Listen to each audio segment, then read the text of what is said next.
Quisiera empezar pues dando las gracias al Museo del Prado, a Javier no solamente diríamos las gracias por su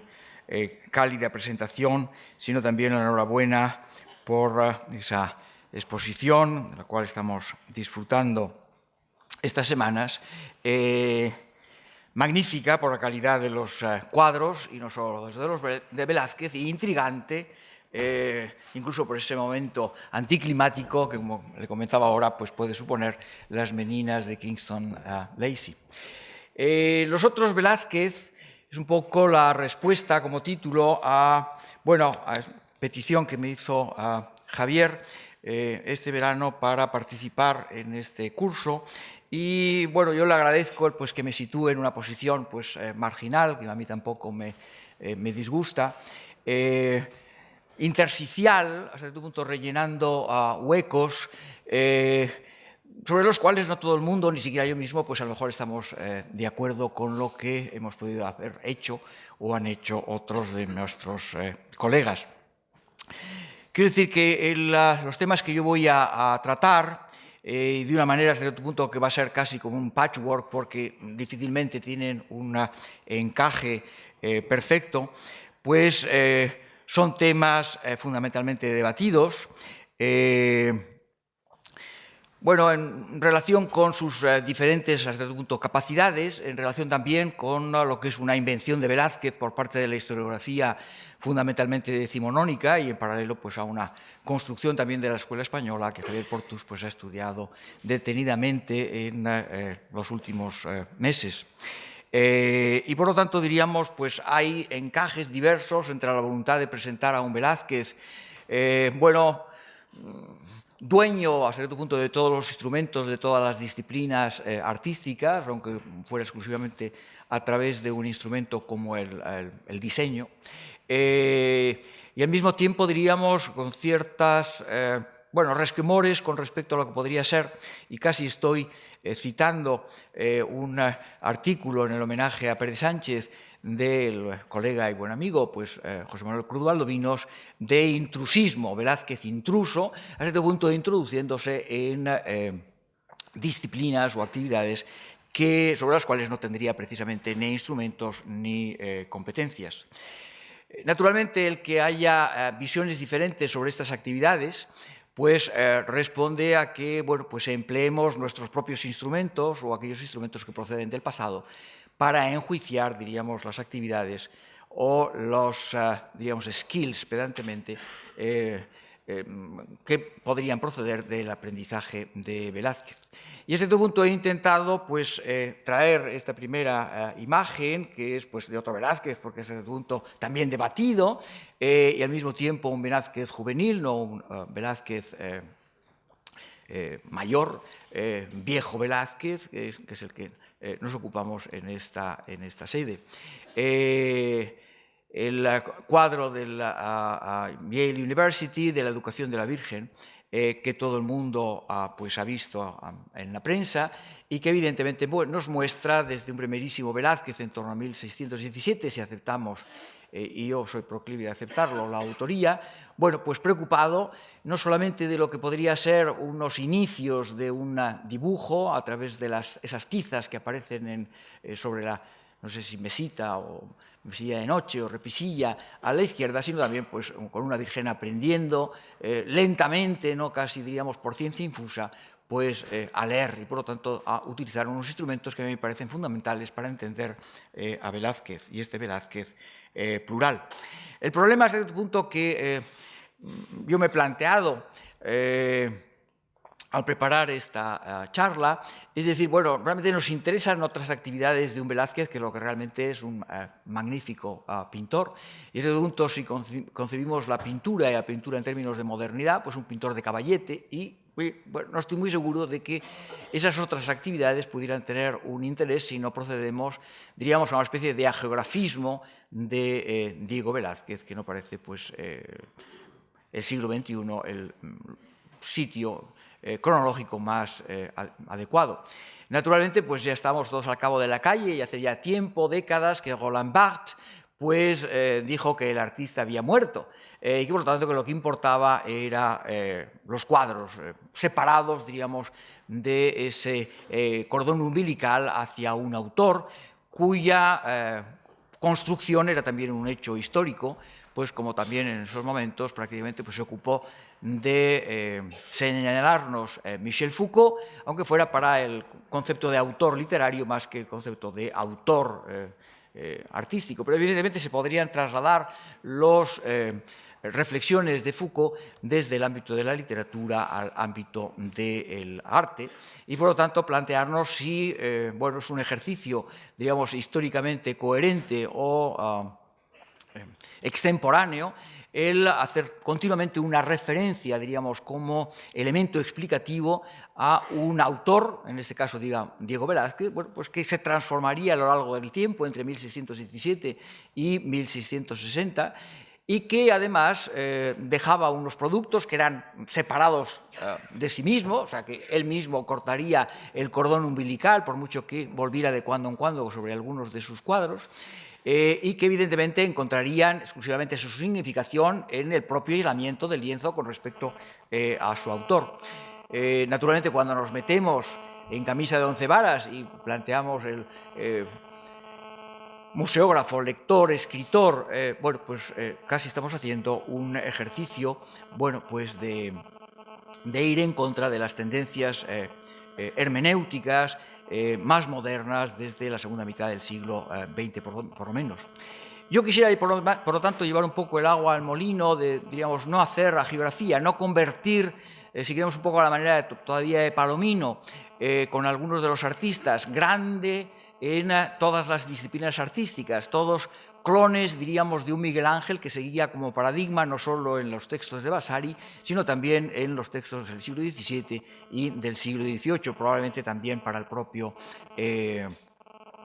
Velázquez durante sus estancias romanas, sino intentar, bueno, ocuparme de esos otros Velázquez, de esas otras actividades, intentando, bueno, demostrar que en cierto sentido existe una interrelación, que podemos interesarnos por ellos, en tanto que no explican solamente al individuo, y ese individuo puede explicar esas obras separadas del mismo, sino que, desde el punto,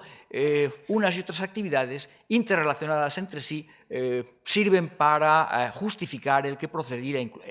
al final en la pintura, que es lo que nos interesa fundamentalmente, de una manera y no de otra. La idea es empezar por lo que sería un Velázquez que no está en el título, Velázquez lector, cualquiera que escribe, cualquiera que diseña, cualquiera que no tiene una concepción fundamentalmente mecanicista de la pintura y más en un pintor como Velázquez, en la cual pues, el constructo historiográfico muy permanente durante muchas décadas nos lo ha mostrado casi una especie de mano pronta a reproducir una realidad, diríamos como si fuera una cámara lúcida o una cámara fotográfica, en este sentido la cámara fotográfica, antes de su propio tiempo. Pero yo quiero insistir, diríamos, en que un artista no nace, que incluso el más acendrado realista depende, diríamos, de una formación cultural y que, por lo tanto, el ojo y la mano no sirven exclusivamente para reproducir de una manera, hasta el punto icástica, mimética, la realidad. Y que todo está filtrado a través, diríamos, de una construcción cerebral en la cual nuestra propia cultura y, por lo tanto, la de personajes como Velázquez, pues son condición sine qua non. Es decir, lectores, bibliotecas. He intentado establecer esta relación de artistas al margen de sus propias disciplinas que tuvieron unas más o menos buenas bibliotecas a lo largo del siglo XVI y del siglo XVII. Y naturalmente tenemos casi lo que sería una mayoría de arquitectos, hasta cierto punto como si la arquitectura requiriera unos conocimientos que no fueran los de los pintores, que incluso dentro de lo que sería la sociología de la época, al arquitecto se le exigiera una formación letrada sobre el modelo que había definido Vitruvi y después Alberti, mucho más plural que a un artista, y que al mismo tiempo eso justificara, diríamos, la jerarquización de las artes, empezando por la arquitectura, siguiendo por la pintura y después la escultura. Es evidente que Velázquez, que lo encontramos en amarillo, con 154 títulos en su biblioteca, inventariados, pues no alcanza, evidentemente, pues, ni los 750 de Herrera, que debiera ser un bibliófilo también impenitente, pero muy por encima, a lo mejor, pues, de los 41 de Juan Bautista de Toledo. Hay que excusarlo porque, pues, el barco en que venía de Nápoles, pues, fue prendido por la morisma norteafricana, y además de llevarse a la mujer y a las hijas, pues se dio los baúles con los libros que traía desde Italia. Pero evidentemente nos sitúa a un Velázquez que se ocupa de tener libros y que por lo tanto ha tenido que leer, y que si pensamos en otro pintor, y en otro pintor que ejerce también, diríamos, no solamente como pintor en sensu stricto, como es el Greco, pues tenía prácticamente un número de libros que, decena más, decena menos, responde, diríamos, a unos intereses muy personales del pintor. Si abrimos, diríamos, el objetivo y lo situamos a Velázquez dentro de lo que sería un contexto de los lectores de carácter europeo, pues evidentemente nadie alcanza ya en el siglo XIX a Sir John Soane, arquitecto con 8.000 volúmenes, y a lo mejor pues tampoco a ese arquitecto en México, Melchor Pérez de Soto, pero evidentemente Velázquez ocupa a un pintor un lugar pues suficiente, ¿no?, entre un Pietro da Cortona o un Íñigo Jones, sobre el cual volveremos, o un Carlo Maderno, que parece que pues arquitecto, pero como lector dejaba bastante que desear. Naturalmente, si abrimos y vemos en un contexto internacional, pues algunos de los pintores, pues no se ha hecho un cómputo de todos aquellos artistas, pintores sobre todo, desde Filippino Lippi, que tuvieron libros, entre otras cosas porque a lo mejor es complicado saber la biblioteca en su conjunto de un Leonardo da Vinci, pero es evidente que Velázquez se situaría dentro de un conjunto, si empezamos por Filippino Lippi y Leonardo da Vinci, evidentemente, y Nicolas Poussin o Algardi, bueno, de los artistas interesados por fundamentalmente la lectura. Lo que carecemos, a pesar de esos 150 libros, es de la imposibilidad de haber identificado, no como en el caso de Pacheco, ninguno de los libros de la biblioteca de Velázquez. De esos 700 y pico, pues, de Juan de Herrera, pues prácticamente desde hace 5 años no se había identificado un solo ejemplar. Hoy contamos 2 y probablemente vayamos contando en el futuro con la posibilidad de identificar libros, y de Velázquez pues siempre nos quedará la esperanza de encontrar alguno y encontrar alguna anotación. He colocado en esta diapositiva, diríamos, un conjunto de anotadores célebres, empezando por Antonio da Sangallo il Giovane, que muy profesional, pues rellenaba páginas y páginas de los márgenes de sus ediciones de Vitruvio, el Greco también, Vincenzo Scamozzi, con algunos textos, y Íñigo Jones, que son los personajes que he colocado con sus propias imágenes, digamos, anotadores cuyas anotaciones pues, han servido para reconstruir el ambiente y dar hasta cierto punto el ambiente intelectual en los que se movían, y darle sobre todo la palabra y no exclusivamente hacer una interpretación en los términos de prosa que hacemos los historiadores de las obras figurativas de los artistas. Es decir, cualquier lector supone, diríamos, poner un valor añadido incluso en la reproducción, hasta cierto punto, icástica de la realidad. A mí me ha gustado desde hace tiempo pues, emparejar esta jarra de Francisco Pacheco de Castres y la jarra de Edimburgo del Aguador de Sevilla, o esas plato y tazas de loza blanca de la Santa Rufina hoy en Sevilla. Como a cierto punto, bueno, pues ejemplos magníficos de la capacidad de representación, diríamos, de un hiperrealismo por parte de Velázquez.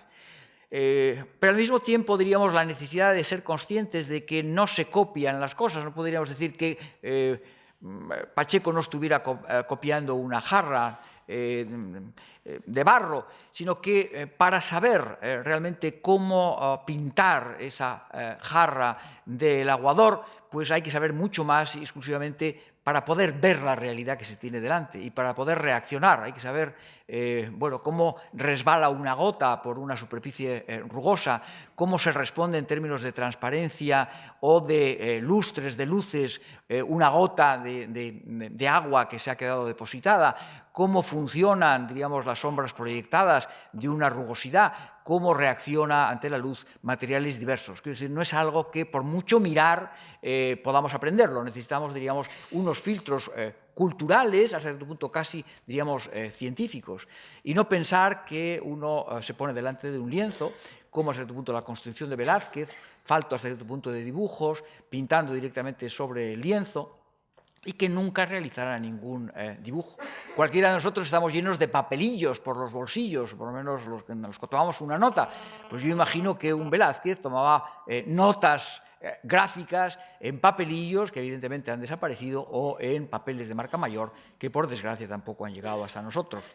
Este dibujo de niño, casi diríamos como levantado con un camisón de la cama y lanzado a ponerse con paleta y pincel delante de un lienzo, pues no sabemos muy bien de quién es, se conserva en el British Museum, pone a partir de una grafía de Francisco Solís, que era de mano de Velázquez, hoy se dice que es Aníbal Carracci, pues bueno, pues no entiendo muy bien que Francisco Solís pues pusiera esa inscripción diciendo que era Velázquez pintando, pues no sé, a alguna criatura o algún aprendiz que casi adolescente tuviera en ropa casi, diríamos, de salto de cama, pues lanzándose delante de un lienzo. Quiero decir con ello que esta idea, digamos, de la inmediatez del pintor que solo puede colocarse delante de la realidad y imitarla, yo creo que es algo que tenemos que abandonar. Entre otras cosas porque se forma en un ambiente, como no dejan de reiterarnos, aunque sea con una construcción evidentemente también geográfica, desde su suegro y maestro Francisco Pacheco hasta Palomino, bueno, pues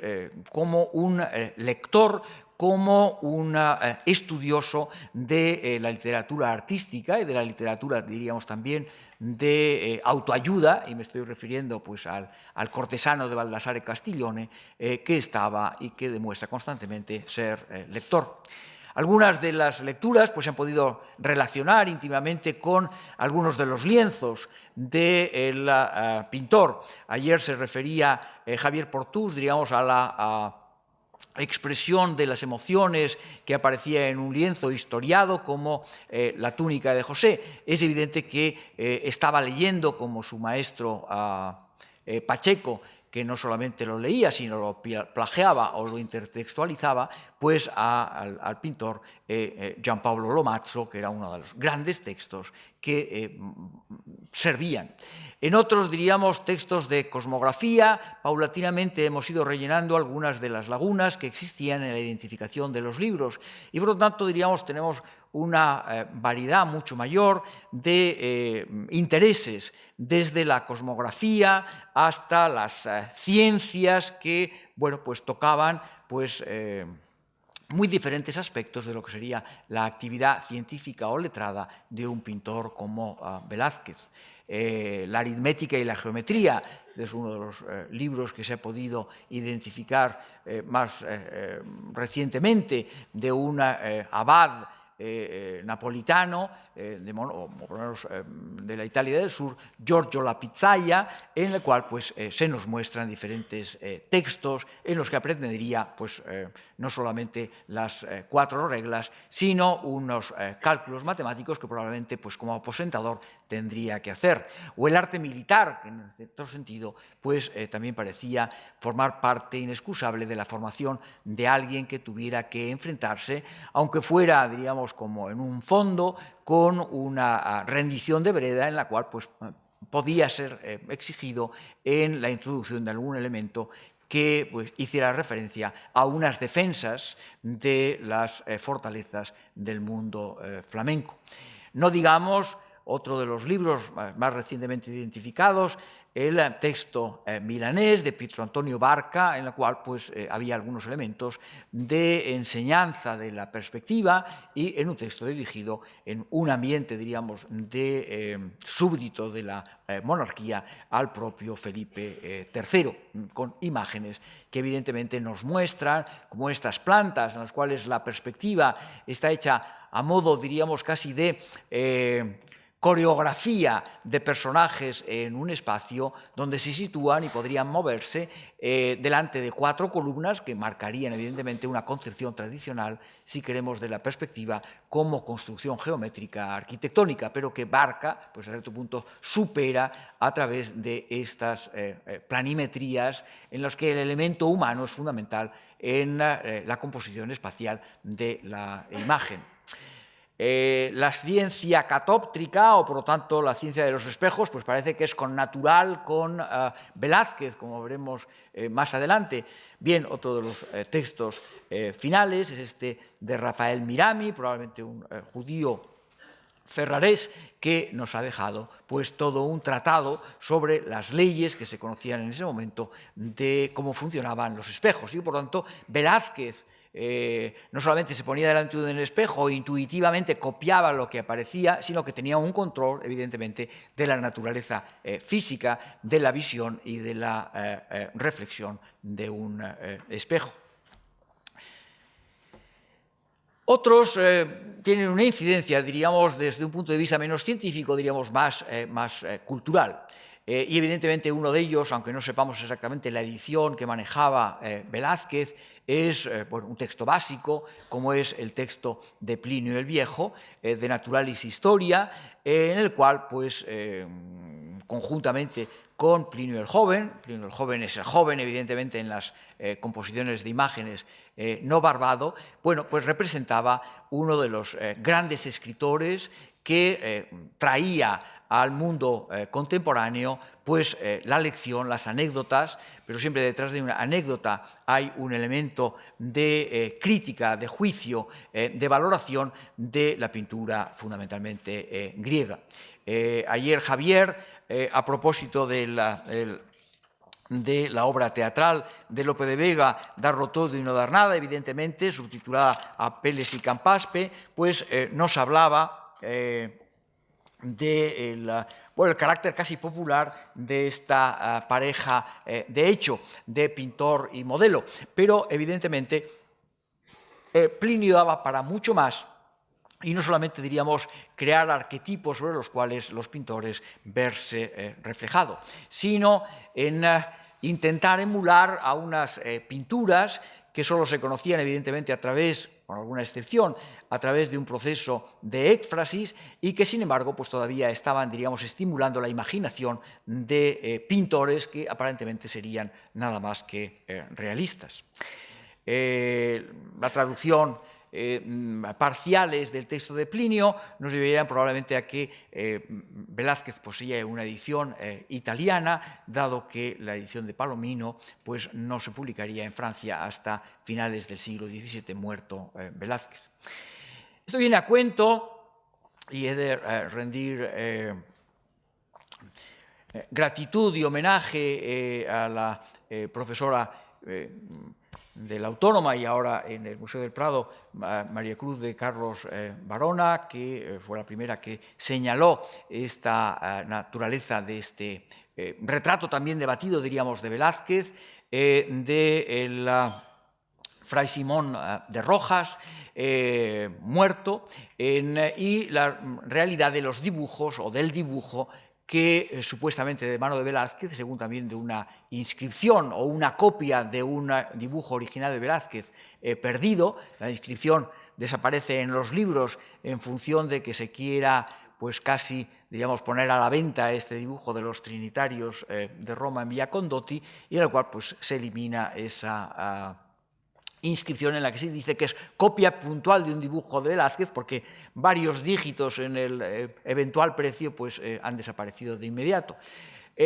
Fuera un original o fuera una copia puntual, es evidente que no responde al retrato, si es que es de Velázquez, final, y fundamentalmente porque el personaje tiene un moratón en la frente, en el lado derecho, pues de mucho cuidado, y no parece que pues, el pintor que hiciera la imagen dibujada pues, se preocupara de ello, y probablemente pues, se fue a la tumba sin moratón, y si se le coloca es porque había la intención de que representara a través de su propia imagen lo que sería, digamos, el ejemplo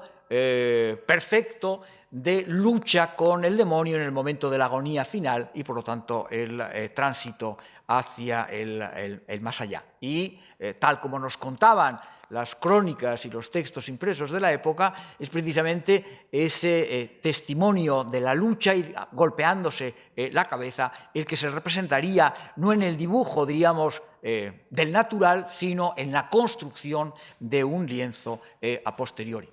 De la misma forma que este lienzo que fue presentado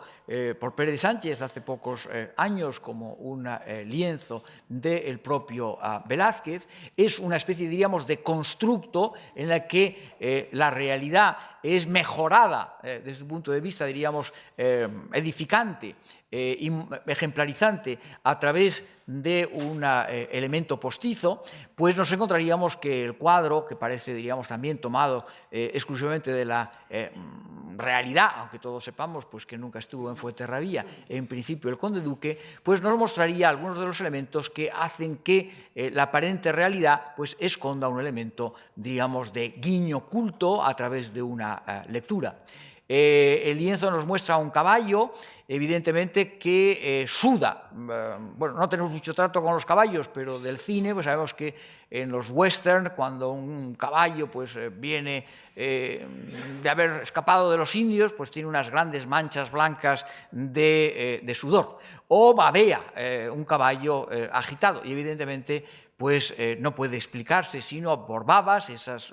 elementos blancos de los belfos del caballo de Velázquez. Naturalmente, si nos preguntamos por qué, pues, y leemos a Plinio, y yo pues, me permitiré leer un segundo un par de párrafos de Plinio, pues encontraríamos quizá una salida. Y es un poco la discusión que hace Plinio entre la participación del azar y la capacidad artística a través de dos ejemplos de bueno, rivalidades entre pintores griegos, Apeles de Cos, por un lado, y Protógenes, por otro lado, el propio Protógenes y Nealces. Y en un momento se nos dice de... existe también un caballo suyo, mejor dicho, existió, pintado en un concurso con el que apeló al juicio de los mudos cuadrúpedos, después de haber apelado al de los hombres. Efectivamente, al darse cuenta de que sus rivales le estaban venciendo con trampas, trajo a unos caballos ante las pinturas de cada uno de ellos y se las mostró. Solo relincharon ante el caballo de Apeles, evidentemente Protógenes derrotado por la capacidad de identificación de la percepción visual de los caballos. En el otro texto, siguiendo el ejemplo de un éxito semejante coronó a Nealces en la representación de la espuma de un caballo, después de que pues, Protógenes hubiera pintado un perro ejecutado de un modo curioso, porque se lo debemos por partes iguales al pintor y al azar. El pintor consideraba que no acababa de representar la espuma del animal jadeante, el perro, cuando todas las demás partes del cuadro le satisfacían, cosa harto difícil, pero le disgustaba su propia perfección. No era capaz de atenuarla, al mismo tiempo le parecía excesiva y muy distante de lo real, y la espuma se veía como que estaba pintada, no que salía de la boca del perro. Con el espíritu atormentado y desasosegado, porque en aquella pintura quería lo real, no lo verosímil, y parece que está citándose a Palomino, quiere decir que Palomino está citando, a propósito de Velázquez, en las palabras de Plinio. Quería lo real, no lo verosímil, a menudo corregía, cambiaba de pincel sin lograr en modo alguno resultados satisfactorios. Por último, furibundo con su arte porque era demasiado perceptible, tiró una esponja a la parte del cuadro que le disgustaba, y aquella esponja repuso los colores que el pintor había eliminado, que él había deseado con tanto empeño, logrando así el azar en aquel cuadro del efecto de la naturaleza. Siguiendo el ejemplo de un éxito semejante coronó a Nealces en la representación de la espuma de un caballo, y aquí tenemos evidentemente no el perro sino el caballo. También lanzó la esponja de la misma manera cuando pintaba al hombre que lo retenía del freno. Así fue como Protógenes mostró los efectos de la casualidad. Bien, pues Velázquez evidentemente se enfrenta con el tema, no tira la esponja sobre el lienzo, sino que es capaz de pintar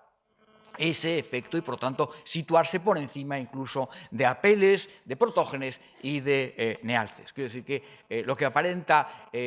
solamente verosimilitud o realismo, pues encierra, diríamos, una doctrina fundamental.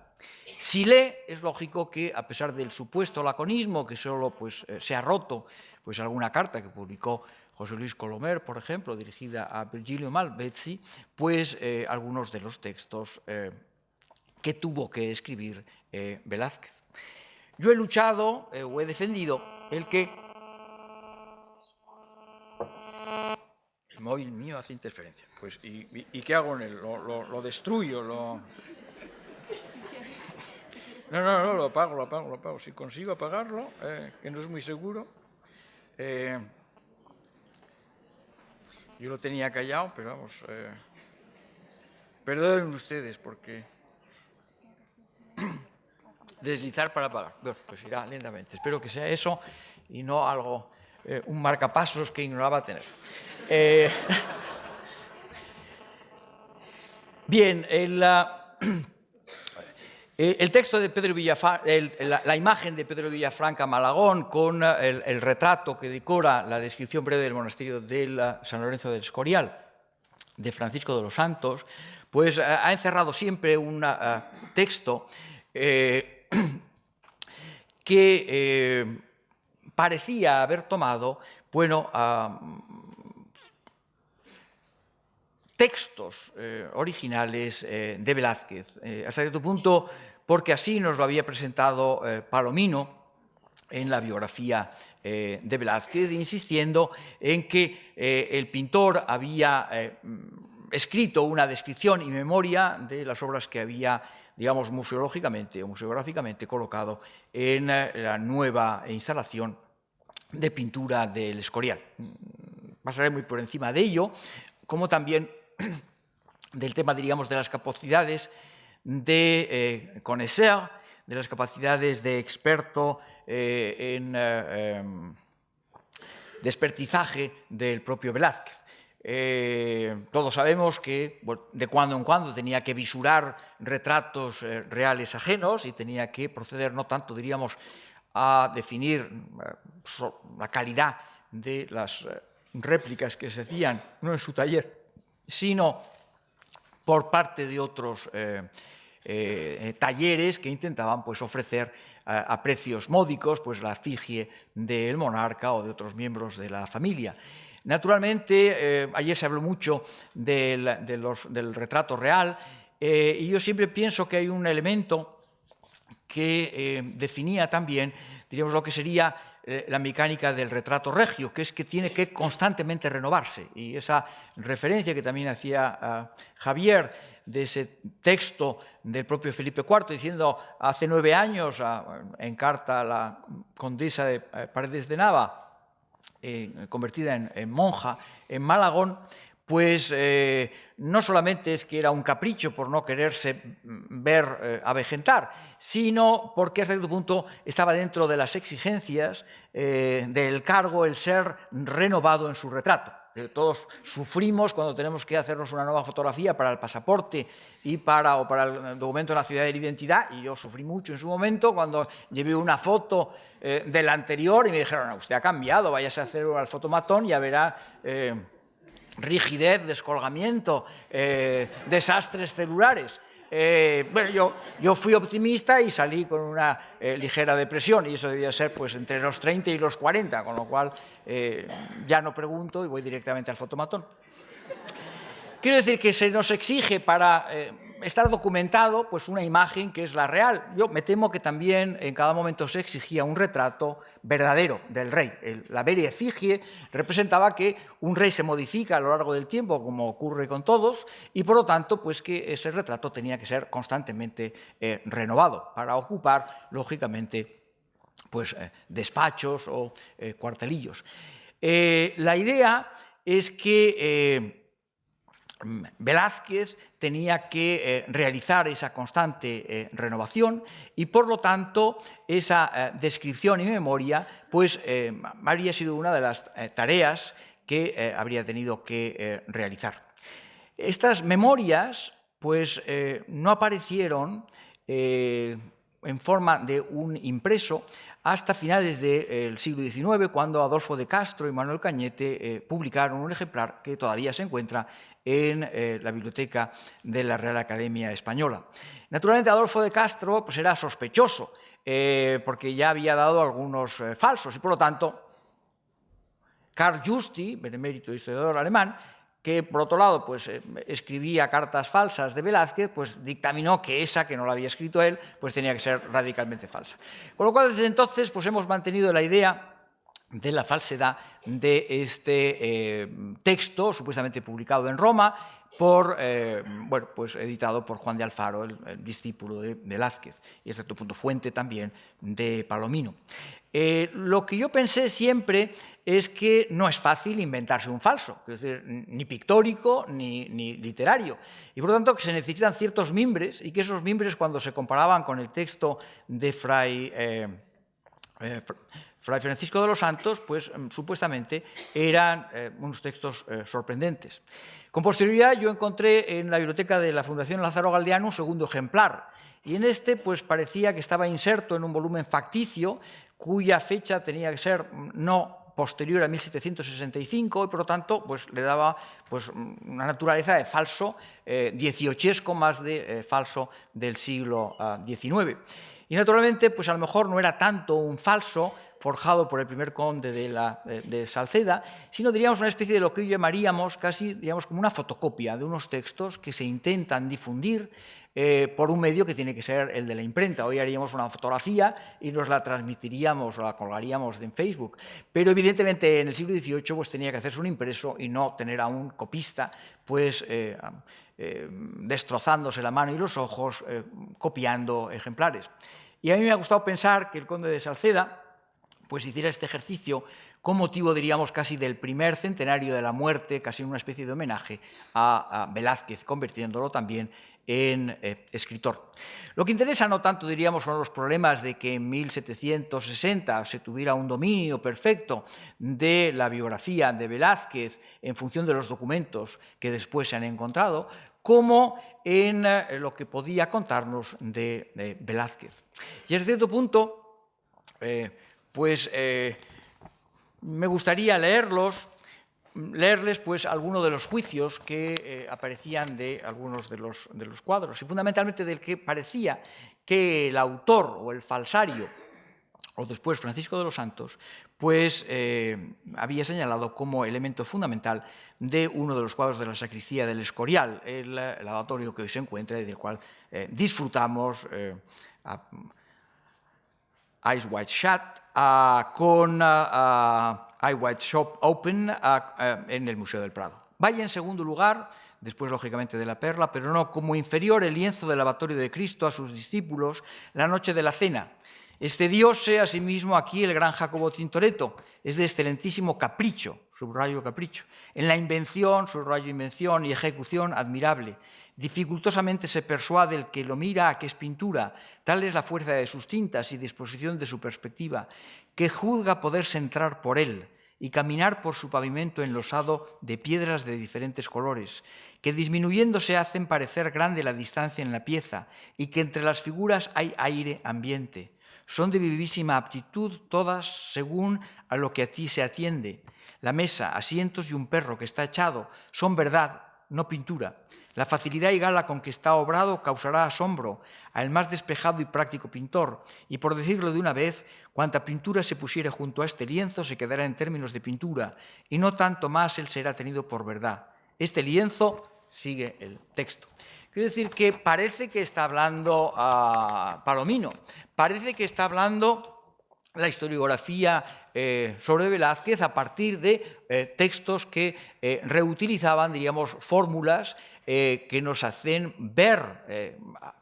aires ambientes, caminar por los pavimentos de los lienzos de Velázquez, y que hasta cierto punto ni en otras zonas del texto de Fray Francisco de los Santos existía este tipo de vocabulario que va a retomar fundamentalmente Palomino. Quiero decir que no puedo imaginar que no fuera el propio Velázquez, que tenía que hablar con Felipe IV de su pintura, el que estuviera, diríamos, inventando, reinventando, agrupando, digamos, una serie de términos, una serie de conceptos que facilitaran, diríamos, el que no solamente contemplemos, sino el que podamos hablar y verbalicemos las construcciones figurativas del pintor, como demostraría, diríamos, inmediatamente un historiador como Palomino. Naturalmente, el que Velázquez hable del Escorial, pues nos lo lleva a esa situación, diríamos, de connoisseur, de experto en pintura y museógrafo. Dado que lo que está haciendo es, bueno, pues colocar cuadros en las diferentes estancias del monasterio del Escorial con unas nuevas entregas de lienzos hechos por parte de Felipe IV. Naturalmente, cuando el pintor, y retomo lo que parecía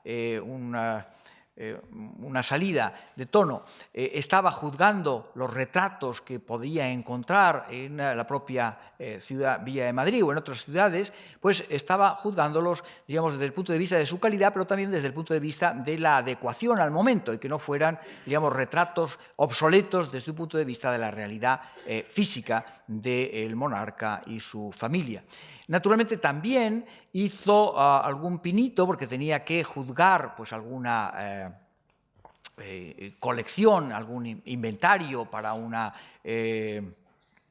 almoneda de bienes pictóricos o algún juicio sobre cuadros que se ponían a la venta y que podían ser objeto del interés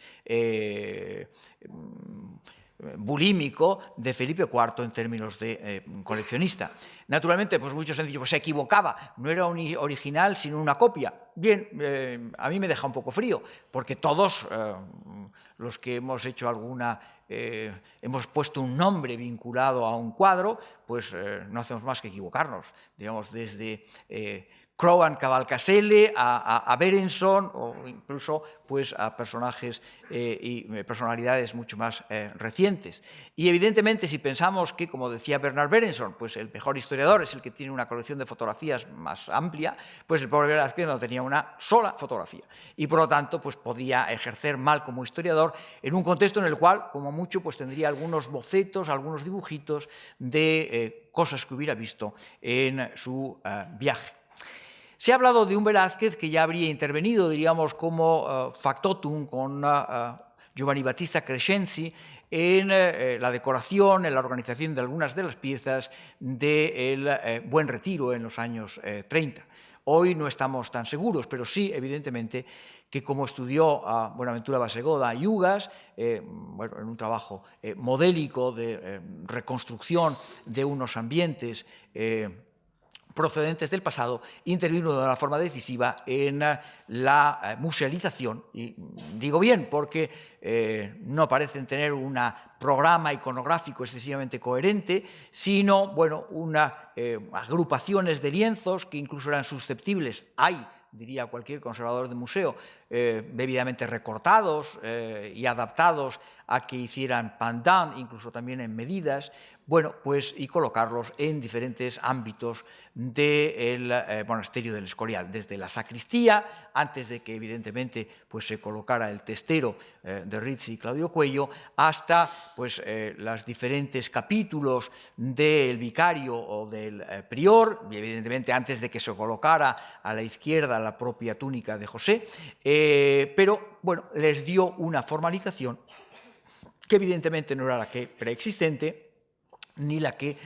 iba a ser retocada después de la propia muerte del pintor. Pero evidentemente tenía unos criterios, había visto colecciones y disposiciones de cuadros de forma nueva en sus dos viajes a Italia, algo que no todos los pintores contemporáneos o los arquitectos contemporáneos podían, al servicio del rey, podían tener como experiencia. Y por lo tanto, diríamos, existía una disposición nueva de los lienzos que contribuye a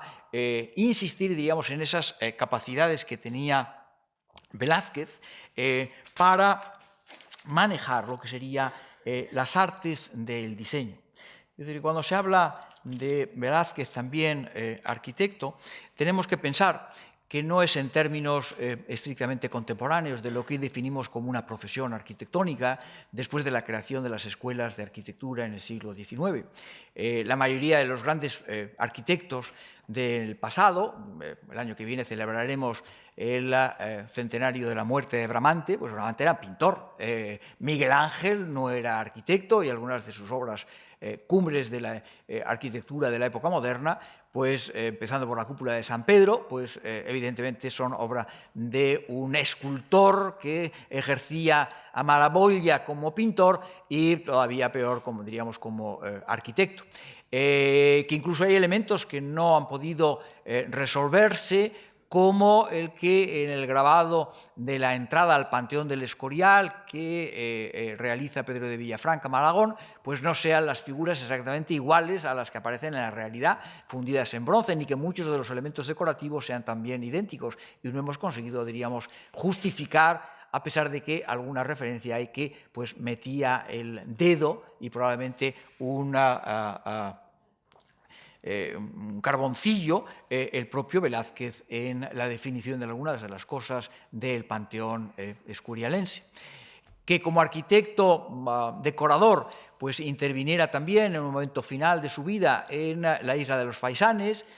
Ayer se hizo una referencia a ella y debería haber pues, resuelto este problema quien lo ha estudiado con profundidad,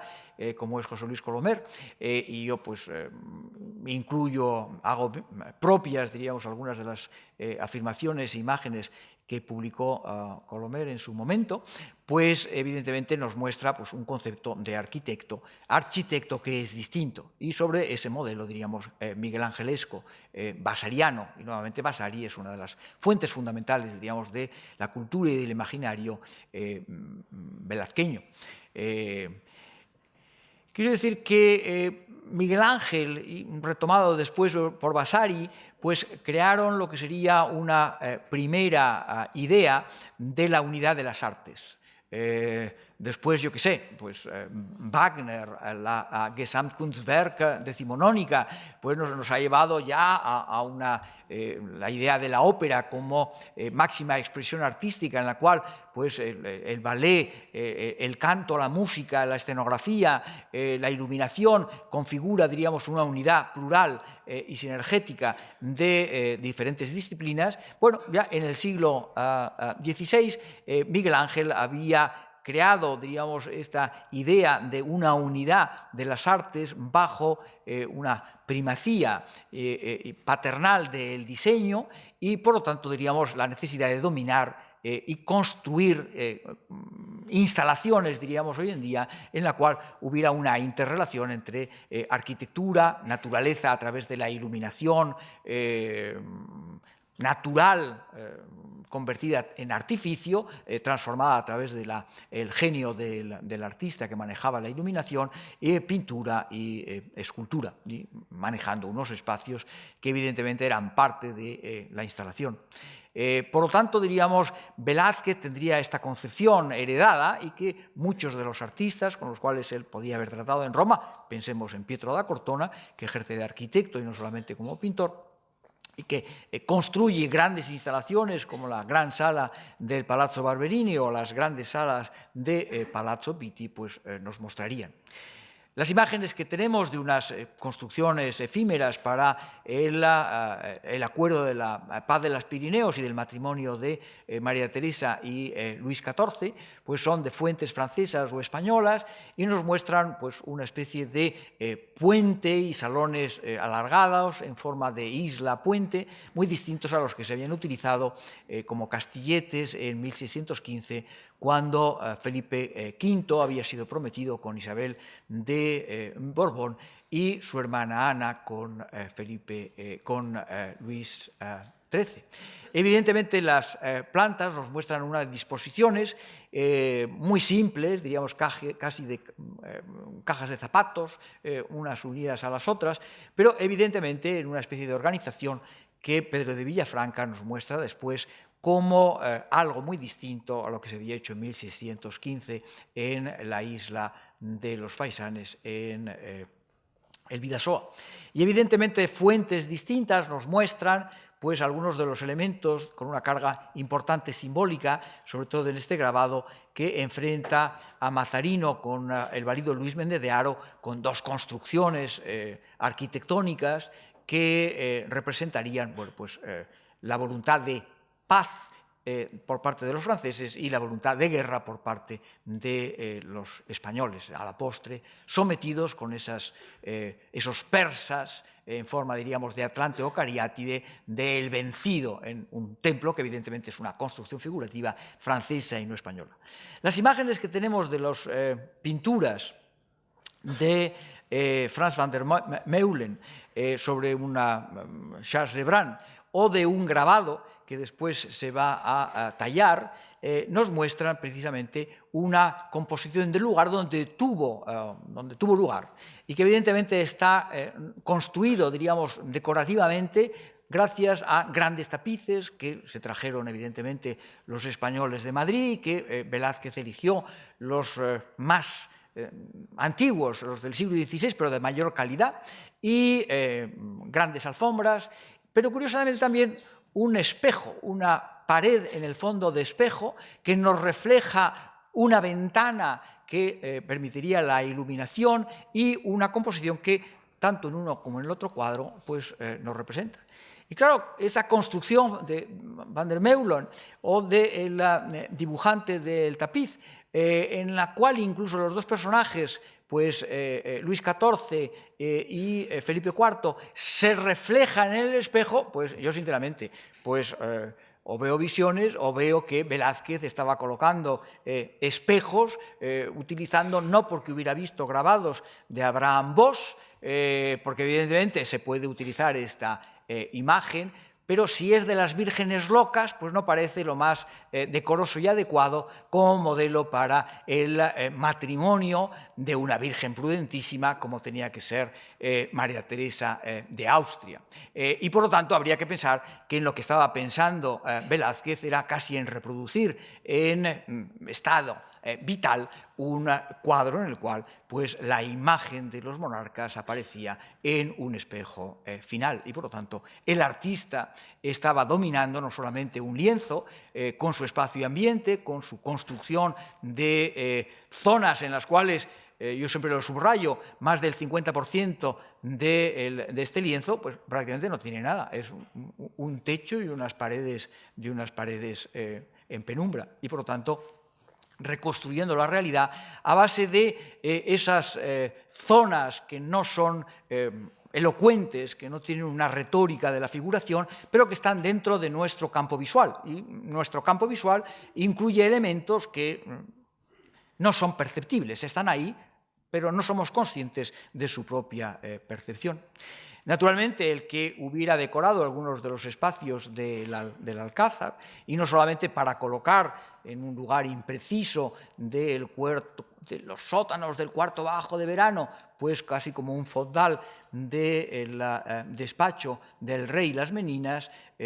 pues evidentemente es otro de los temas en los que se ha debatido, en la cual pues, los arquitectos rechazan cualquier participación de Velázquez, ven en Alonso Carbonell pues, el deus ex machina de estas construcciones o previamente a Juan Gómez de Mora.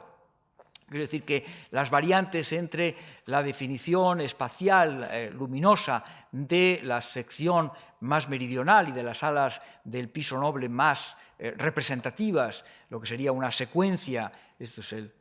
dibujo de 1626 del taller de Gómez de Mora, de esa zona. Este es el a posteriori de las diferentes intervenciones, la planta de Teodoro Ardemans, en el cual el 17 es el Salón de Espejos, el 19, espero que pueda leerse, es el Salón Nuevo Salón de Comedias, el 16 es la pieza ochavada, como he intentado pues, refrescar con inscripciones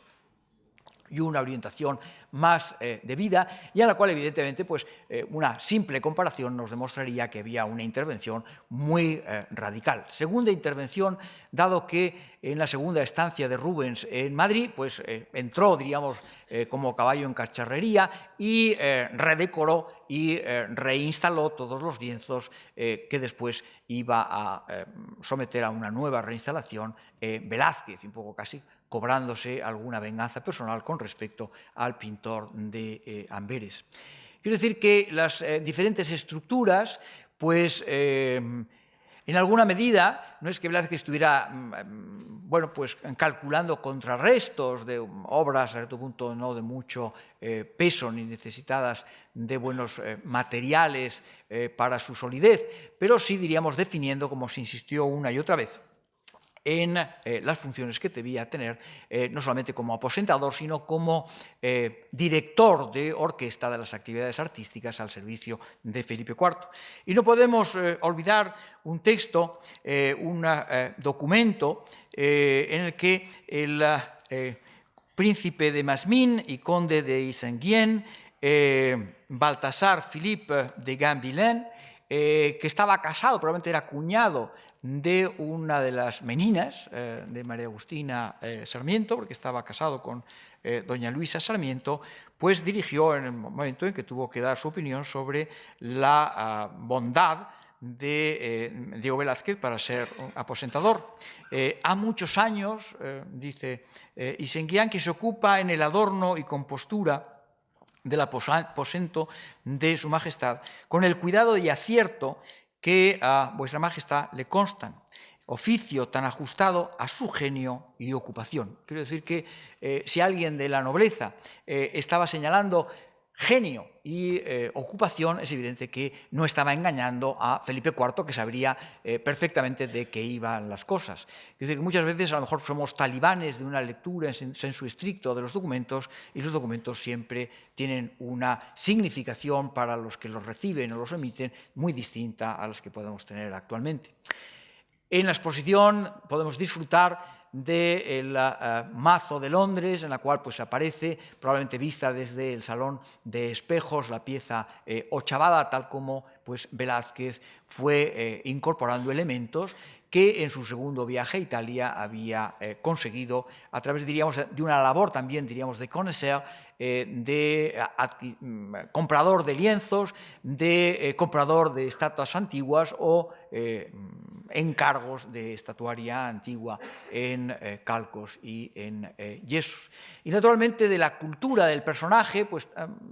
habría que pensar que en otro había tenido la posibilidad de ver algunas de las piezas de un mundo fundamentalmente florentino que bueno, pues representaban pues, algunas de las grandes, mayores cotas en lo que sería el arte de la decoración del mundo italiano contemporáneo. Es decir, no todo el mundo entraba a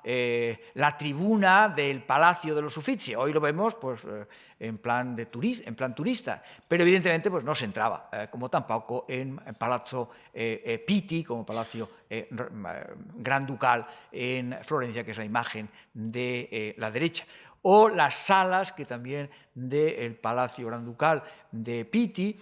bueno, pues había diseñado en sus pormenores y pintado incluso en sus frescos por parte de Pietro da Cortona. Es decir, que son habilidades, experiencias, lo que sería, diríamos, un bagaje de cultura visual que solamente podía tener Velázquez. La obsesión por los espejos sería otro de los elementos que iría a caracterizar, diríamos, como capricho nuevo, la decoración en una forma completamente distinta a lo que sería el manejo de los espejos por parte de Charles de Brun en ámbitos que de inmediato va a propiciar Luis XIV. En Versalles, por ejemplo. Quiero decir, los espejos son un elemento fundamental, nos lleva a estas imágenes, diríamos, de display, de cuadros y de espejos en el mundo contemporáneo, a través de estos grabados del siglo XVII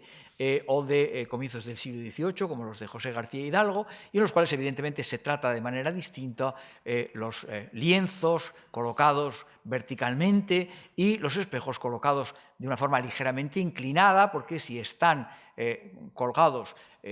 por encima de nuestra línea visual, o los inclinamos o no nos damos puñaladas en los espejos, como nuestro narcisismo pues, nos invita constantemente. Estos de una sacristía, bueno, pues de la magnífica sacristía de Jaén, pues nos muestran claramente que están también inclinados para que, bueno, pues antes de ir a oficiar la misa, pues el oficiante, el sacerdote, pues vea si el alba la lleva bien colocada o el manípulo está en su sitio. De la misma manera, diríamos, habría que pensar en la participación, y de ello también pues, es testimonio pues, el hijo de Mitelli, Giovanni Mitelli, en un texto que Ángela Terido y Felipe Pereda pues, comentaron en su día, pues resolviendo algunos de los problemas de precisamente la sala del Salón de Espejos y la decoración de alguien elegido por Velázquez en su segundo viaje a Italia. Quiero decir que yo no creo que Velázquez estuviera a expensas de lo que el mercado romano o veneciano le ofreciera, sino que alguna disposición, alguna idea de lo que quería que se realizara en el Salón de los Espejos, en las partes altas como en las partes altas, iría pergeñando en su Minerva durante su estancia romana o antes de llegar a Roma. Que la elección frustrada, la de Cortona, de Mitelli y de Colonna, y respondería, diríamos, algunas de las ideas que él tendría para su decoración del Salón 17 de los Espejos. Incluso, diríamos, siendo conscientes que él colocó como sopraventanas 4 lienzos mitológicos, uno de los cuales el Mercurio y Argos pues todavía hemos conservado. Quiero cerrar con lo que sería el otro gran salón, en el cual no parece haber tenido una participación, Salón de Comedias, pero que nos muestra, digamos, casi otras actividades también marginales de Velázquez con las que cerrar. Por un lado, diríamos el de actor, y todos sabemos que en la obsesión por el entretenimiento que circulaba en la corte madrileña, pues Velázquez ejercitó de actor, incluso de actriz, diríamos, porque hizo de papeles femeninos en diferentes obras del teatro de la corte, tanto en el Alcázar como en el Buen Retiro. Y por último, diríamos, es su transformación en personaje de ficción. Bueno, pues algunos escritores han hablado de que realmente la historia no importa, que la ficción es lo que va a hacernos permanecer en la memoria. Yo estoy esperando que alguien me convierta en personaje de ficción y aparezca en una novela perpetuándome al margen de mi actividad como historiador del arte, pues efímera como todas. Todavía no lo he conseguido. Pero es evidente que Velázquez tampoco consiguió, porque cuando lo convierte Vicente Suárez de Deza y Ávila, pues lo hemos olvidado por completo. Y yo cuando saqué este texto, gracias a que me lo señalara Felipe Pereda, pues es evidente que el baile entremesado, el pintor que produjo Suárez de Deza y Ávila en 1663, a los 3 años de muerto, pues es evidente que tenía que ser Velázquez quien estaba detrás. El intercambio de discusiones, diríamos, del coro, del pintor que no reconoce que es pintor y de la infanta Margarita que termina saliendo del cuadro, y estos del arte mío son los milagros, dice el pintor, no solo podía pensarse en un artista protagonista, aunque se silenciara su nombre, sino Velázquez. Es decir, la idea de salir del cuadro es lo que estaba haciendo no solamente, diríamos, Margarita en los donaires de Terpsícore, sino con este cuadro que a mí me gusta mucho, el propio Velázquez, saliendo de la escena, no solamente convertido en figura de autorretratística, figura de imagen, sino como personaje de perfecta ficción, pero real, no solamente verosímil. Muchas gracias.